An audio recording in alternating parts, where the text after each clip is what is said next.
আজকে সকাল সকাল একটা ব্রেকফাস্ট রেডি করা, ঠিক ব্রেকফাস্ট বলা যায় না, একটা পেস্ট্রির মতো বানাতে চাচ্ছি। দেখি কি অবস্থা। এই যে আমি পরোটা নিয়ে নিছি, তারপর হচ্ছে আমার ইচ্ছা মতো একটু লেটুস, একটু এগ ব্রাশ করব, সেজন্য এগ রেডি করলাম। গরুর মাংস হচ্ছে এটা কোরবানির গরুর মাংস। এখন অনেকেরই বাসায় কোরবানির গরুর মাংস থাকার কথা। লেফট ওভার মাংস বা যেরকমই হোক জুড়া মাংস দিয়ে, মানে যে এরকম যদি থাকে এভাবে মানে মেক করা যাইতে পারে। আর এরপর বেক করব একটু কালো জিরা, একটু সাদা তিল, হ্যাঁ এটা একটু দেব, দেখি কেমন লাগে।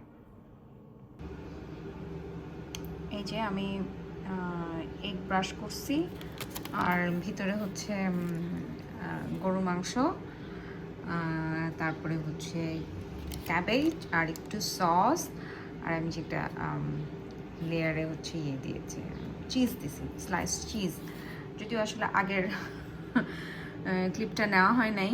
এরপর দিব আমি এয়ার ফ্রায়ার। এই দেখেন মাত্র বের করলাম এয়ার ফ্রায়ার থেকে, একদম গোল্ডি একটা রং আসছে, মাশাআল্লাহ। দেখি এখন মানে খেয়ে দেখবো যে কেমন হয়েছে। কাট করলাম, কাট করার পরে দেখেন ভিতরে ইয়াম্মি। ট্রাই করতে পারেন আপনারাও। একদম গরম।